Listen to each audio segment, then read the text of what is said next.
Le débrief de la matinale, les temps forts de ce que vous avez entendu ce matin sur Europe 1. L'ancien conseiller de Nicolas Sarkozy, Henri Guénaud, était dans le studio d'Europe ce matin. Il a réagi à la mise en garde à vue de 6 proches de l'ex-président de la République. Écoutez, c'était à 8h20 face à Jean-Pierre Elkabbach.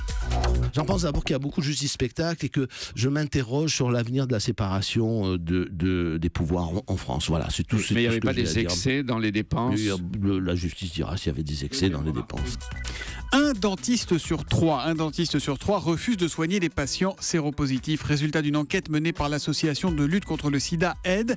Résultat accablant, notre journaliste Mélanie Gomez a eu accès aux enregistrements réalisés par l'association. C'était dans le journal de 7h. Je voulais simplement vous préciser qu'en fait j'étais séropositif. Oui. Je ne sais pas si ça changeait quelque chose pour vous. Oui, bon, un petit peu, oui. Écoutez, là, honnêtement, si vous pouviez aller en milieu hospitalier, ce serait peut-être mieux. Je préférerais. C'est le sujet qui vous fait le plus nettement réagir ce matin et on a notamment une question de Michael sur notre site europe1.fr. Michael nous demande que risque un dentiste qui refuse de soigner un patient atteint du VIH. Mélanie Gomez, quels sont les risques encourus pour ces dentistes ? Eh bien, Michael, sur le papier, un médecin ou un dentiste qui refuse de soigner un séropositif, il risque gros en fait. Il est passible de sanctions civiles et pénales. Pour vous donner une idée, pour les faits de discrimination, le code pénal prévoit jusqu'à 3 ans d'emprisonnement et 45 000 € d'amende. Alors pourtant, dans les faits, ça n'arrive quasiment jamais. D'abord parce que les patients sont rares à porter plainte et puis les soignants ne sont jamais réellement condamnés.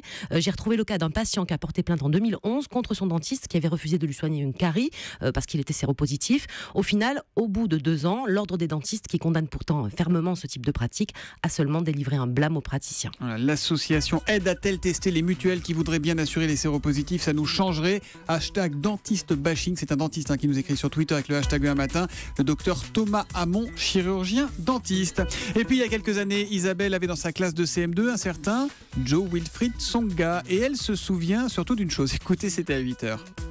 Moi, ce qui me frappait à l'époque, c'était la longueur de ses pieds, qui me semblait démesurée pour son âge, puisque je crois qu'à l'époque, déjà, il devait chausser du 43. C'est plutôt moi qui pestais, parce que il avait tendance à allonger les jambes sous la table, parce que la table était un peu trop petite pour lui, et régulièrement, je me prenais les pieds dans ses pieds, mais à part ça, c'est tout, quoi.